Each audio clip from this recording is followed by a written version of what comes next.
आज हम लोग डिस्कशन करेंगे second session on projectile motion. इसमें हम लोग ये फर्स्ट सेशन का कंटिन्यूएशन में होगा, सेकंड सेशन उसी को हम लोग डिस्कस करेंगे। तो सेशन 2 ऑन प्रोजेक्टाइल मोशन।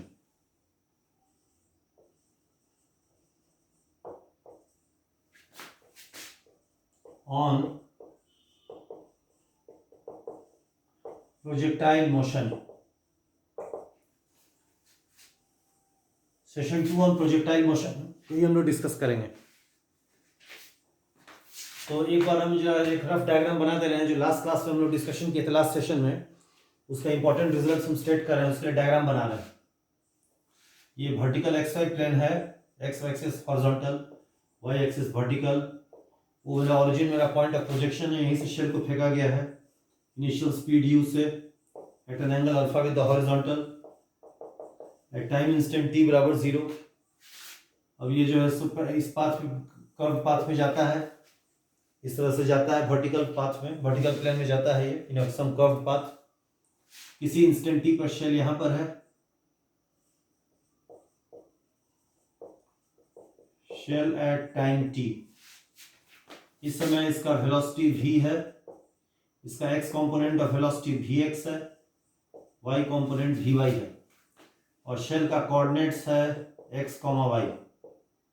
यही शेल का कोऑर्डिनेट्स है, और शेल का जो एक्सेलरेशन a है ग्राउंड के रेस्पेक्ट में वो g है इन डाउनवर्ड डायरेक्शन, वो कांस्टेंट है। g मेरा acceleration due to gravity on the surface of earth है, जो 9.8 मीटर पर सेकंड स्क्वायर होता है।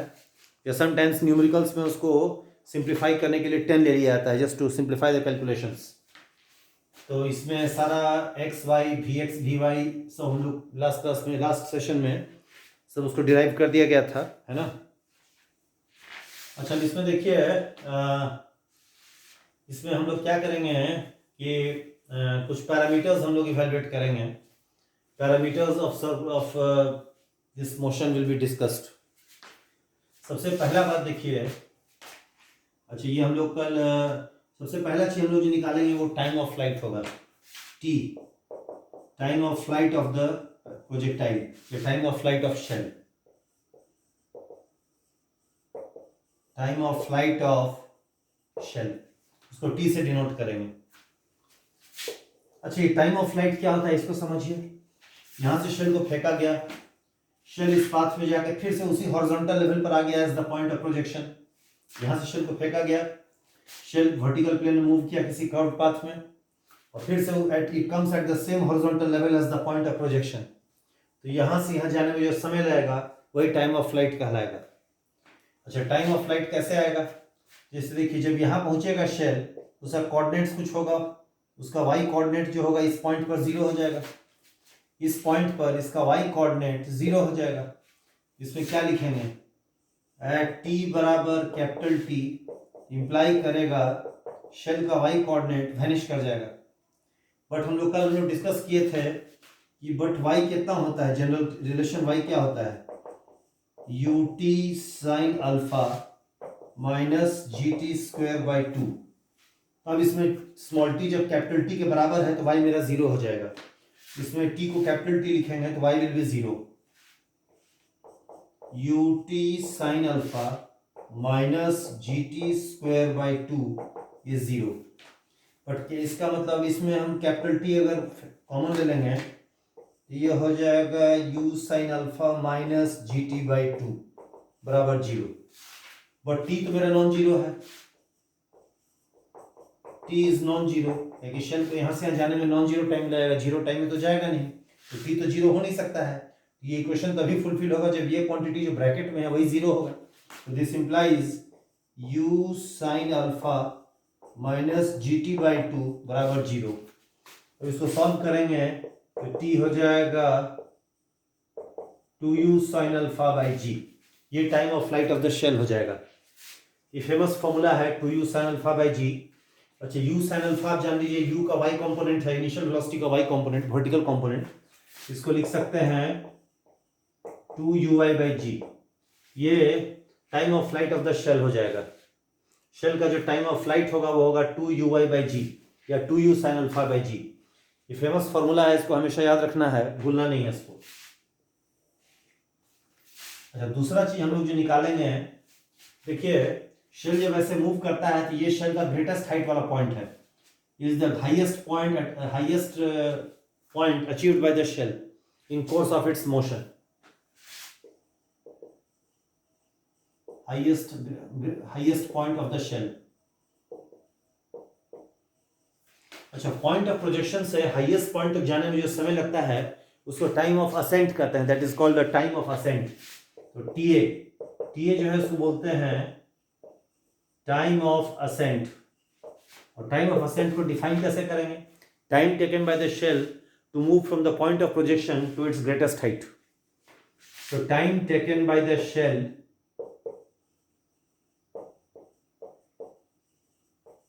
To move from its point of projection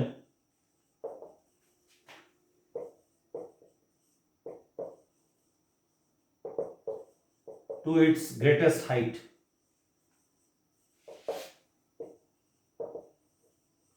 Time taken by the shell to move from its point of projection to the greatest height. That is the time of the ascent.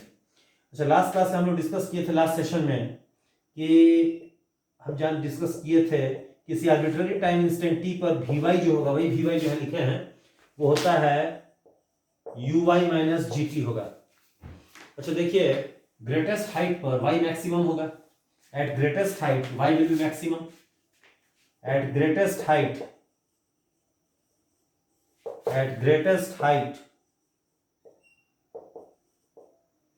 y is maximum।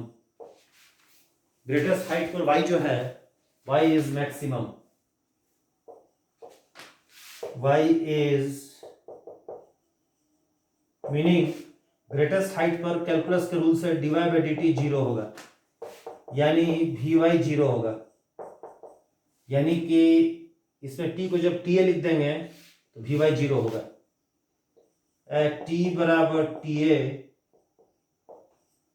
We y is zero. This means ui minus gta is zero, ui minus gta is zero। तो time of ascent होगा ui by g, यानी कि u sin alpha by g, ये time of ascent हो जाएगा।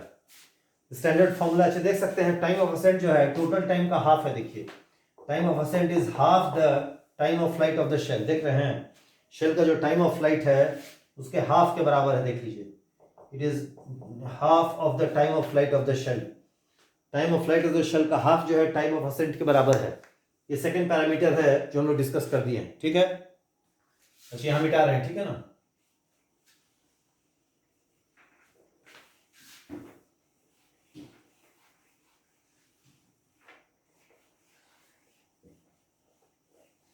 अच्छा, third quantity हम लोग डिस्कस करेंगे, उसको बोलेंगे टाइम ऑफ डिसेंट, बोलेंगे time of descent, TD. TD meaning time of decent.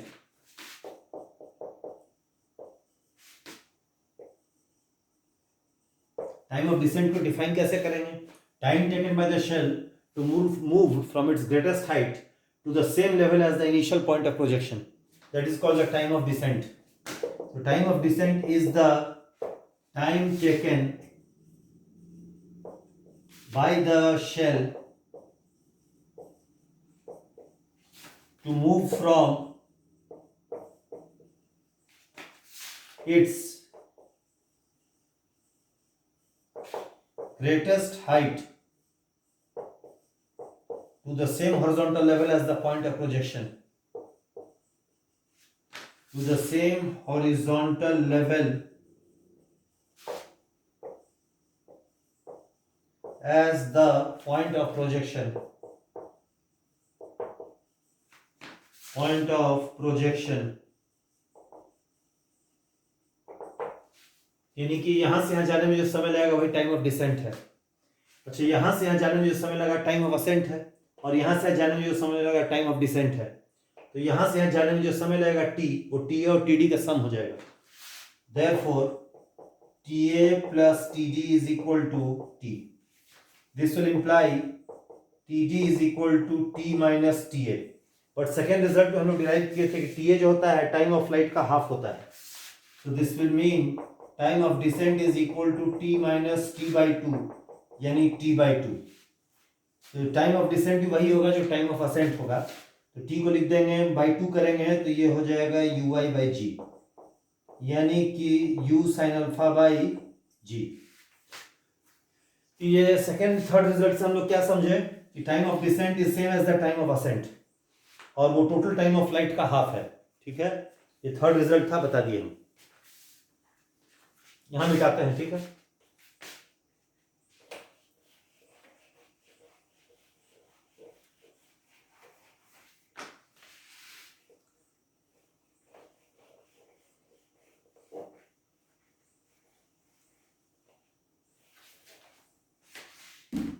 Last result से हम लोग देखते हैं कि टी ए बराबर टी डी बराबर टोटल टाइम ऑफ फ्लाइट का हाफ हो जाएगा।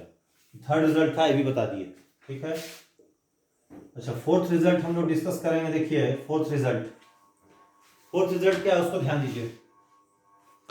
Greatest height attain by the shell, ये शेल का पॉइंट ऑफ ग्रेटेस्ट हाइट है। इस समय वो horizontal level at the point of projection से मैक्सिमम वर्टिकल हाइट पर है। इसको हम लिखेंगे ऐसे एच। एच जो है greatest height attain by the shell, h is the greatest height attained by the shell। अब सवाल है h कैसे जाना जाए। उसके लिए देखिए इस फॉर्मूला, इस ग्राफ एक्सप्रेशन को देखिए। ये वी वाई वेलोसिटी का y कंपोनेंट है किसी आर्बिट्ररी इंस्टेंट पर, जब इसका y कंपोनेंट y है। क्योंकि y डायरेक्शन में उसका एक्सेलरेशन कांस्टेंट है, since ay is constant equal to minus g imply करेगा vy square is equal to uy स्क्वायर माइनस 2gy। अच्छा ग्रेटेस्ट हाइट पर y जब h के बराबर होगा तो vy मेरा 0 हो जाएगा। सो एट y बराबर h इम्प्लाई करेगा कि vy मेरा 0 है। दिस इम्प्लाइज 0 स्क्वायर बराबर uy स्क्वायर माइनस 2gh, यानी h हो जाएगा uy स्क्वायर बाई 2g।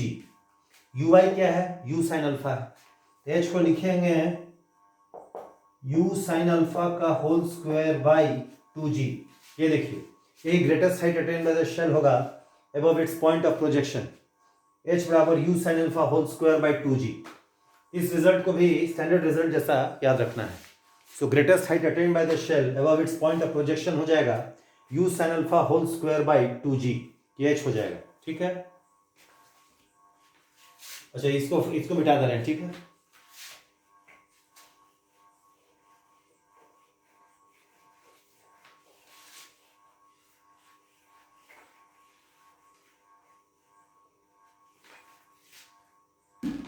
अच्छा पांचवा रिजल्ट देखिए, horizontal range of the shell. देखिए शेल जब यहां से मूव किया वर्टिकल प्लेन में मूव करके फिर से उसी हॉरिजॉन्टल लेवल पर आ गया। देखिए तो यहां से यहां जो इसका डिस्टेंस है यही horizontal range of the shell है।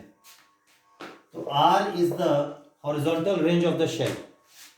r जो है it is the horizontal range of the shell. Horizontal range of shell को डिफाइन कैसे करेंगे, horizontal distance moved by the shell during its time of flight, उसी को बोलेंगे horizontal range of the shell और प्रोजेक्टाइल। इसको लिखेंगे हॉरिजॉन्टल डिस्टेंस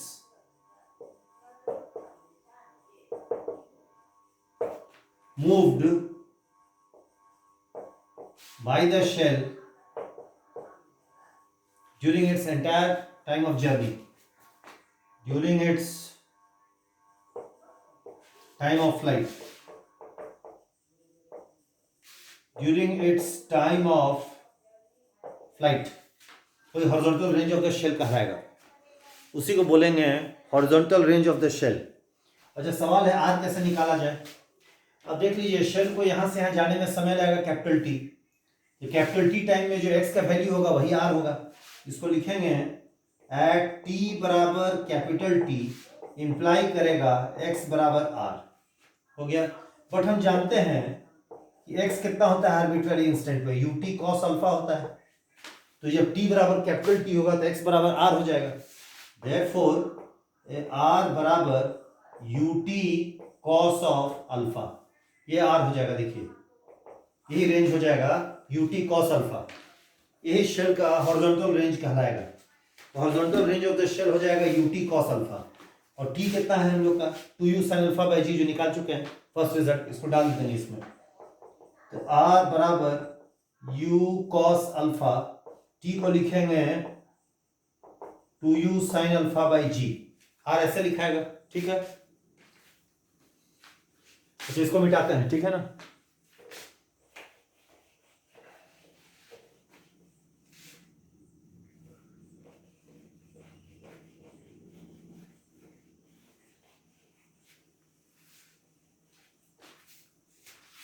अब इसको सिंप्लीफाई करेंगे तो कितना आएगा, r बराबर आएगा, इसको लिखेंगे u square 2 sine alpha cos alpha by g, यानी r को लिखेंगे u स्क्वायर, ये क्वांटिटी साइन 2 अल्फा होगा from trigonometry, sine 2 alpha by g, ये रेंज हो गया। अच्छा इसी रेंज को एक और वे में लिख सकते हैं, देखिए ऑल्सो अभी हम लोग देखे हैं कि r कितना है 2 times u cos alpha into U sine alpha by G. यहां जो डिराइव देखिए 2 को यहां लिया है, यानी कि r बराबर होगा 2 times u cos alpha ux हो गया और u sin अल्फा uy हो गया, 2ux uy बाई g, ये रेंज ऑफ द शेल हो जाएगा। देयरफॉर r को हम दो वे में लिख सकते हैं, एक तो ऐसे लिख सकते हैं u square sine 2 alpha by G, या नहीं तो 2ux uy बाई जी। तो horizontal range of the shell को हम लोग इस तरह से लिख सकते हैं 2ux uy बाई जी या u square sine 2 alpha by G. ये रेंज का दो फॉर्मूला है, इसको स्टैंडर्ड रिजल्ट जैसा याद रखना है, ठीक है।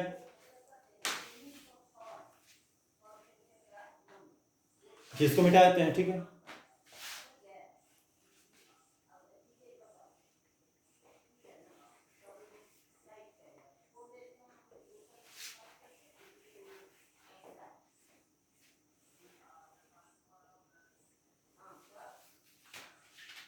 अच्छा अब सिक्स रिजल्ट देखिए, सिक्स रिजल्ट देखिए, उसको भी ध्यान दीजिए।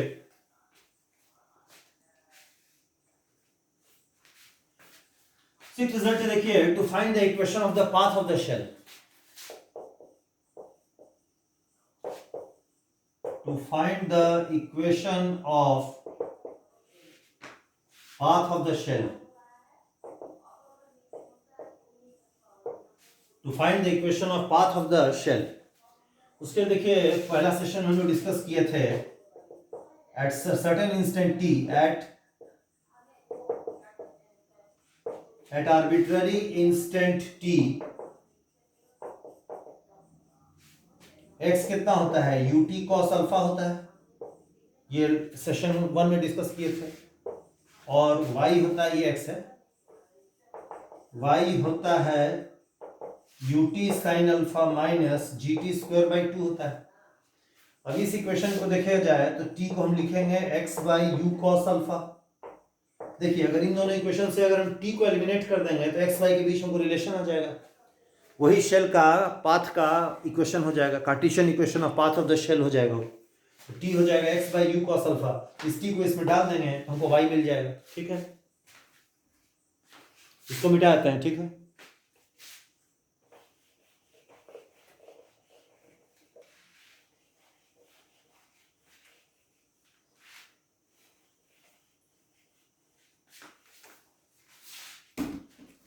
तो इसको t को हम लोग y के इक्वेशन में सब्स्टिट्यूट कर देते हैं, y है ut sin alpha minus gt square by 2, ये y हो गया, ut sin alpha minus gt square by 2, t है मेरा x by u cos alpha, इस t को इसमें सब्स्टिट्यूट कर देते हैं, y हो जाएगा u sin alpha into x by u cos alpha minus g by 2 x square by u square cos square alpha. इसमें यू कट जाएगा, साइन बाय कॉस tan हो जाएगा, तो y बराबर x tan alpha minus g x square by 2u square cos square alpha. देखिए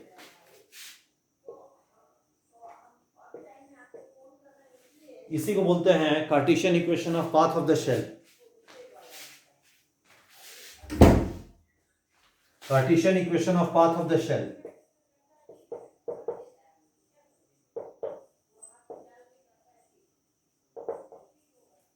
Cartesian equation of path of shell. Cartesian equation of path of shell यही है। अच्छा एक बात जान लीजिए, it is the equation of parabola. this represents a parabola. This represents a parabola. इसका मतलब यह हुआ प्रोजेक्टाइल जो होगा shell, it will move in a parabolic path, है ना। This means that shell moves in a parabolic path. Shell जो है पैराबोलिक पाथ में मूव करेगा। Shell will move in a parabolic path. Shell का जो पाथ होगा ग्राउंड के रेस्पेक्ट में पैराबोला होगा। ये parabolic path with respect to ground है। यहां देखिए 6 क्वांटिटी आप लोग को हम बता दिए हैं। पहले हम लोग टाइम ऑफ फ्लाइट के फॉर्मूला लिखे, फिर हम लोग टाइम ऑफ असेंट डिफाइन किए, टाइम ऑफ डिसेंट डिफाइन किए, फिर हम लोग मैक्सिमम हाइट लिखे, फिर रेंज ऑफ द शेल लिखे, और फिर पाथ ऑफ द शेल देखे, वो पैराबोला का पाथ में है, पैराबोलिक पाथ में शेल जाता है, ये भी हम लोग देख लिए। Shell moves in a parabolic path, ये हम लोग समझ में आ गया हम लोग को, ठीक है। अच्छा इसको भी मिटा देते हैं। ऑलराइट,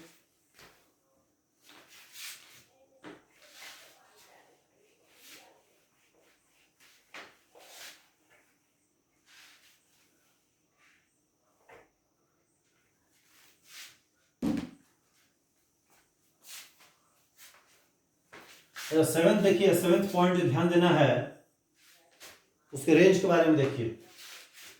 जैसे आर हम लोग डिराइव किए थे, आर अभी हम लोग डिराइव किए थे U square sine 2 alpha by G, हो गया। अच्छा सवाल यह है, for given you R maximum होगा for what value of alpha? For given you R is maximum when sine 2 alpha is maximum.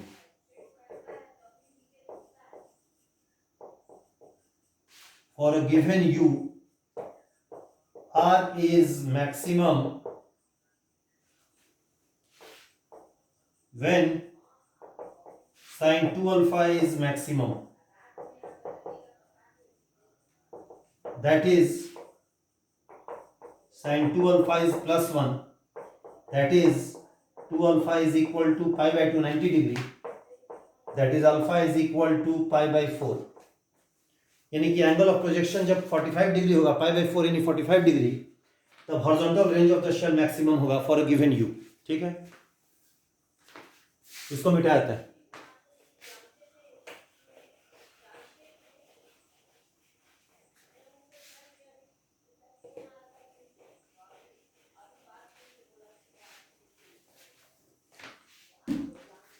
इसलिए for a given you R max हो जाएगा u square by g, and when, कब when होगा? When alpha is equal to pi by 4 radian यानी 45 degree, यानी 45 degree angle of projection पर range maximum होगा, वो यू स्क्वायर बाई जी के बराबर होगा, ठीक है। ये भी बता दिए। मैक्सिमम रेंज होता है यू स्क्वायर बाई जी, वो कब होता है? जब अल्फा 45 डिग्री होता है। जब अल्फा 45 डिग्री होगा तब रेंज मैक्सिमम होगा यू स्क्वायर बाई जी के बराबर होगा। अच्छा ये भी बता दिए। अच्छा 8वां पॉइंट देखिए, एक और पॉइंट जो जानना है, देखिए 8वां पॉइंट जो ध्यान देना है वो देखना है। देखिए for a given u range is same for 2 values of angle of projection. अब ये कैसे, देखिए समझिए। जैसे for a given u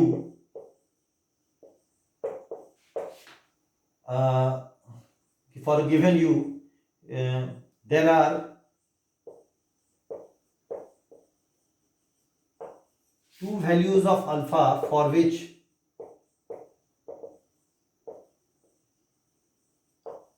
range R is same. अब ये कौन सा एंगल है उसको हम देखना चाहेंगे। अच्छा यहां मिटा रहे हैं, ठीक है।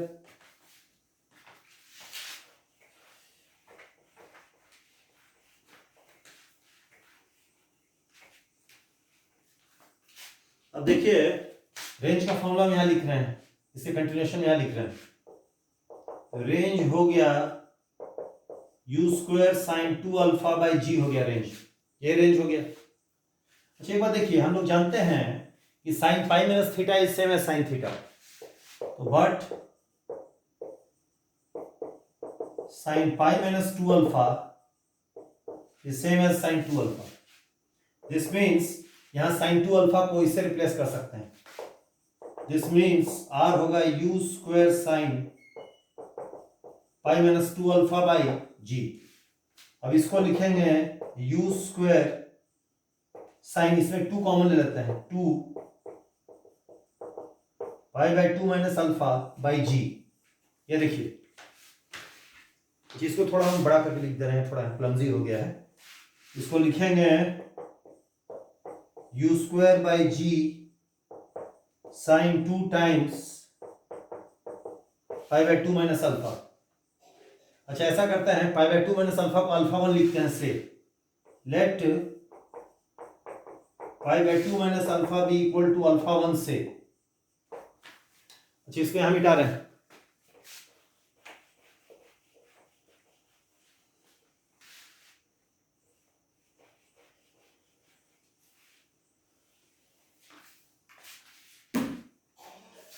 तो यहां देखिए इसको अल्फा 1 लिखते हैं।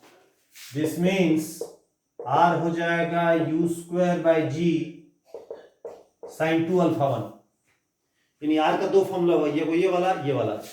देयरफॉर आर को हम लोग लिख सकते हैं u square by g sine 2 alpha बराबर u square by g sine 2 alpha 1। अब इस इक्वेशन से हम क्या देखते हैं, for a given u range of shell is same if angle of projection is either alpha or alpha 1। ये मतलब हुआ। This means for a given speed u of projection r is same when angle of projection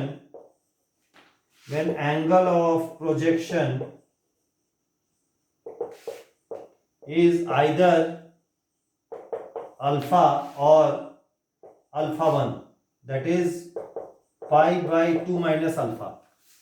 but this अच्छी एक बात जानिए, alpha 1 जो है alpha का कॉम्प्लीमेंट्री एंगल है। ये बात तो ध्यान जान ही रहे हैं, क्योंकि alpha 1 pi by 2 minus alpha है। Alpha 1 is the complementary angle of alpha, complementary angle of alpha, वही अल्फा 1 है। Alpha 1 is the complementary angle of alpha. इसका मतलब यह हो जाएगा for a given speed U of projection complementary angles of projection give the same range. ये मतलब होगा। जो फर्स्ट कॉलम मिटा दे रहे हैं, ठीक है।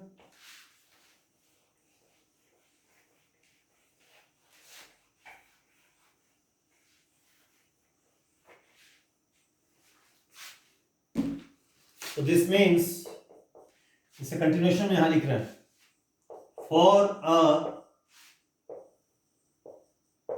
Given initial speed of projection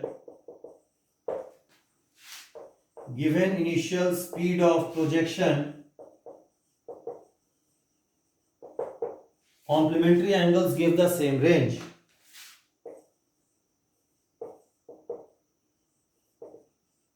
Complementary angles of projection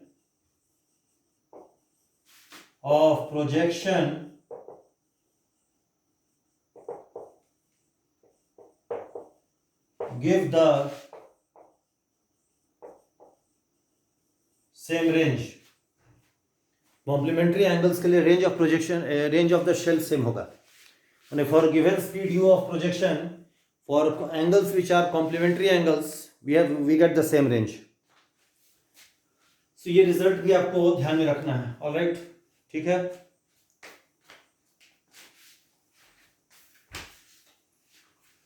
इसको मिटा देता है।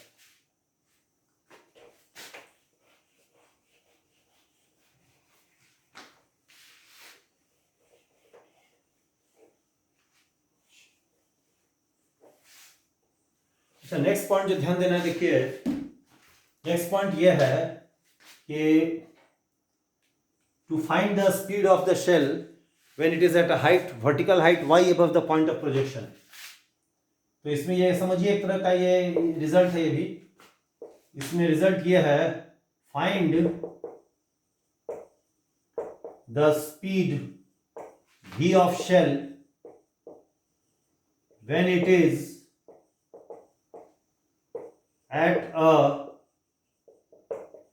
vertical height y above the point of projection।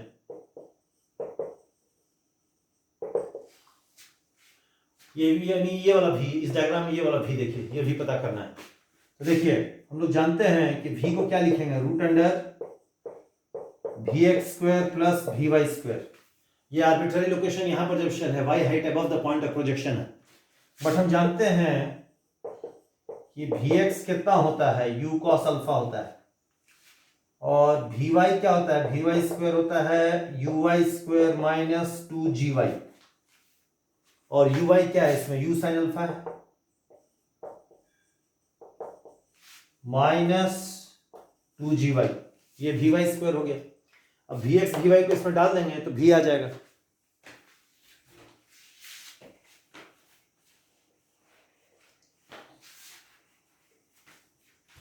Therefore v होगा रूट अंडर vx स्क्वायर यानी u cos अल्फा का square, u square cos square alpha plus u vy square is this minus 2gy,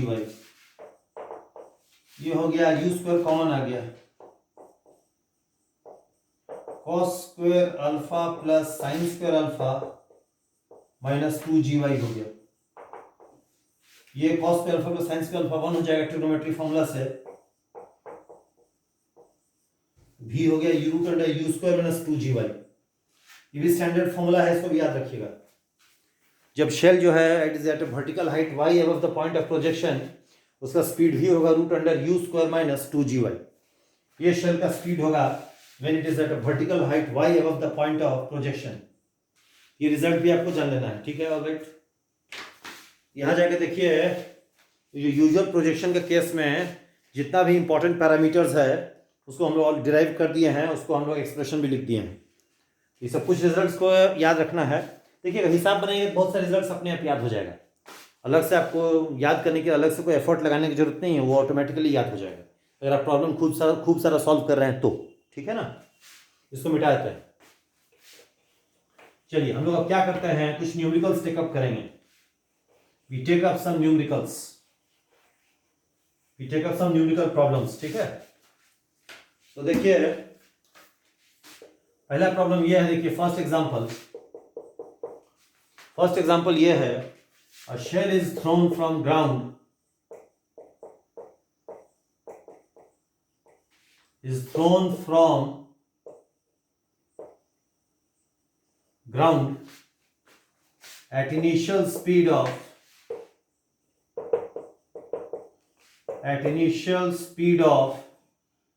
u बराबर 40 metre per second at an angle of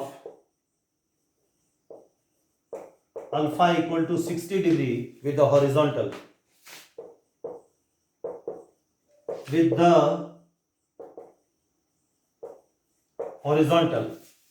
at an angle of alpha equal to 60 degree with the horizontal। अच्छा g को ले लेंगे इसमें 10, हो जगह g को 10 लिया था, just to simplify the calculations, so take g to be 10 metre per second square. सबसे पहले फाइंड करना है, find first the time of flight of the shell, time of flight of shell. But हम लोग जानते हैं कि t कितना होता है, t होता है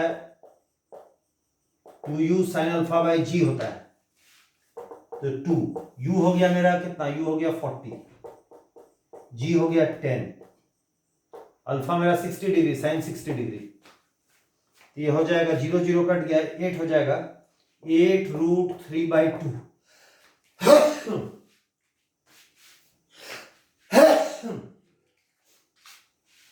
8√3/2 हो जाएगा, ये साइन 60 डिग्री √3/2 होगा, एक 0 0 कट जाएगा, 2 × 4 8 हो जाएगा, ये हो जाएगा 4√3 सेकेंड।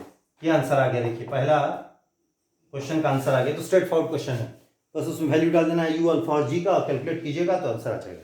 ठीक है।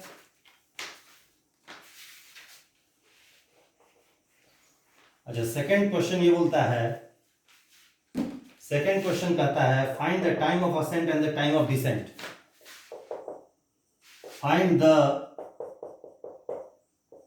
Time of ascent and time of descent. But हम लोग जानते हैं सॉल्यूशन इसका कि TA बराबर TD कितना होता है, टोटल टाइम ऑफ फ्लाइट का हाफ होता है, और टाइम ऑफ फ्लाइट हम लोग 4√3 सेकेंड निकाले हैं, ये हो जाएगा 4√3/2 यानी 2√3 सेकेंड होगा आंसर इसका। तो time of ascent is equal to time of descent is equal to 2√3 second. ठीक है, इसको मिटा देते हैं।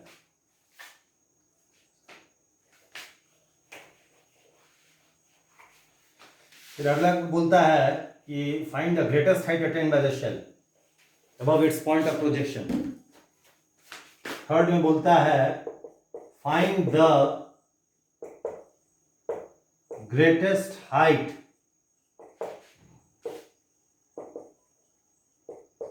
attained by the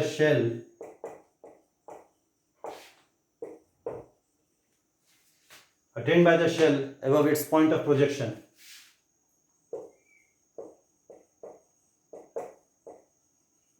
above its point of projection।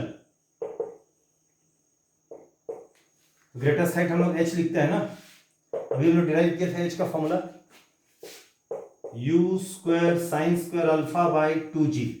अब u मेरा 40 है तो 40², 2g को 10 है तो 2 × 10, sin² 60 डिग्री होगा, 40² हो जाएगा मेरा 1600 बाई 2g तो 20 हो गया, sin² 60 डिग्री 3/4 हो जाएगा, 20 × 3/4 यानी कि ये हो गया आपका 20 × 3, ये हो जाएगा 15, ये हो गया आपका 80/4, 20 × 3 60 मीटर हो जाएगा, ये आंसर आ जाएगा। Greatest height attained by the shell above its point of projection हो जाएगा 60 मीटर, ये आंसर भी आ गया। अच्छा, फोर्थ बोलता है, फोर्थ निकालने बोलता है find the horizontal range of the shell. Find the horizontal range of shell, that is R निकालना है। तो फर्स्ट कॉलम मिटा देना है।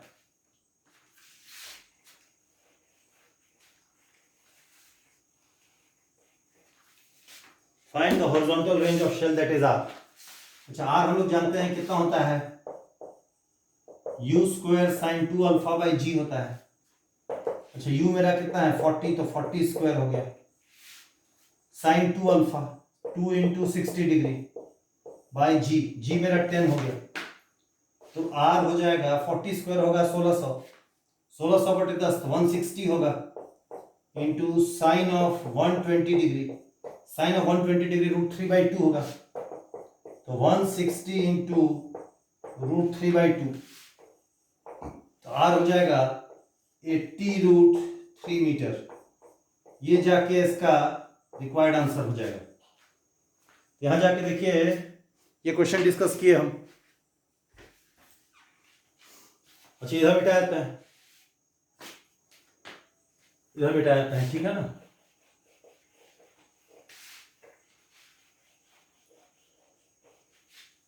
इसमें एक चीज और निकालने बोलता है,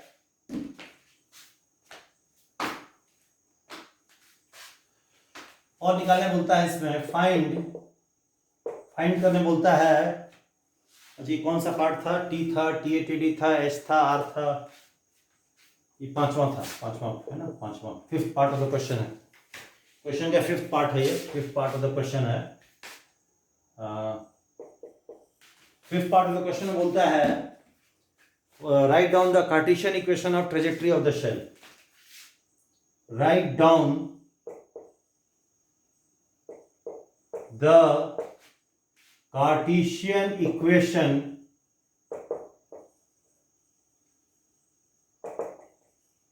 of trajectory of the shell. Write down the Cartesian equation of trajectory of the shell. अच्छा, कार्टेशियन इक्वेशन ऑफ ट्रेजेक्ट्री हम लोग आज डिराइव किए थे, y बराबर x tan alpha minus g x square by two u square cos square alpha. अब इसमें हमको अल्फा, g और u का वैल्यू डाल देंगे तो इक्वेशन ऑफ शेल हमको आ जाएगा। तो y बराबर x tan अल्फा 60 डिग्री है माइनस जी 10 है into x square by 2, u मेरा हो गया 40, तो 40 का स्क्वायर कॉस स्क्वायर 60 डिग्री, यानी y बराबर tan 60 डिग्री √3 हो जाएगा। ये 10/2 5 हो गया, 5/1600 1/320 हो जाएगा। 1600 2 ने 2 कितना हो जाएगा 3200, 10/3200 320 हो जाएगा। और एक्स स्क्वायर हो गया, कॉस स्क्वायर 60 डिग्री हो जाएगा 1/4, तो 4 ऊपर चला जाएगा, 4 ऊपर चला जाएगा, 4 विल गो अप। तो y बराबर x √3 minus x square by 80, यही इसका Cartesian equation of trajectory of the shell है। Cartesian equation of trajectory of the shell.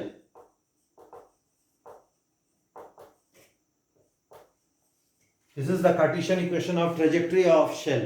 ये शेल का ट्रेजेक्ट्री का कार्टेशियन इक्वेशन हो जाएगा। y बराबर x √3 minus x square by 80, ठीक है, यहां मिटा रहे हैं।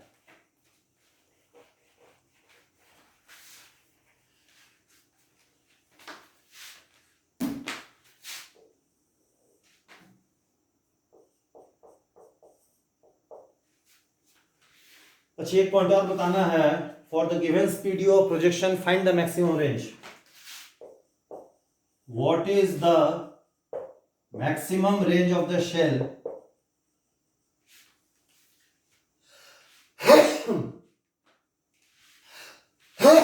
What is the maximum horizontal range of the shell for this speed u, this given u। Question mark, इसका होगा मैक्सिमम हॉरिजॉन्टल रेंज होगा, मैक्सिमम हॉरिजॉन्टल रेंज हो जाएगा u स्क्वायर बाई जी।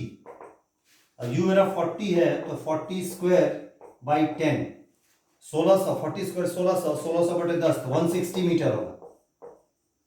ये इसका रिक्वायर्ड आंसर होगा, ये इसका जाकर रिक्वायर्ड आंसर हो जाएगा। तो यहाँ देखिए ये सेकंड सेशन में कुछ इसका इंपॉर्टेंट पैरामीटर्स हम लोग का फॉर्मूला लिख दिए, हर फॉर्मूला कैसे आता है नहीं आता है सब बता दिए, और उसके बाद उसका कुछ सिंपल न्यूमेरिकल बेस्ड क्वेश्चंस हम लोग ट्राई किए, इसको जो पूरा एक्सप्लेन कर दिया। ठीक है, ये सेकंड वीडियो खत्म हो गया है, थर्ड वीडियो में इसकी कंटिन्यूएशन हम लोग और न्यूमेरिकल प्रॉब्लम्स टेकअप करेंगे। ठीक है ना, अब यहाँ इसको क्लोज कर देते हैं। ठीक है।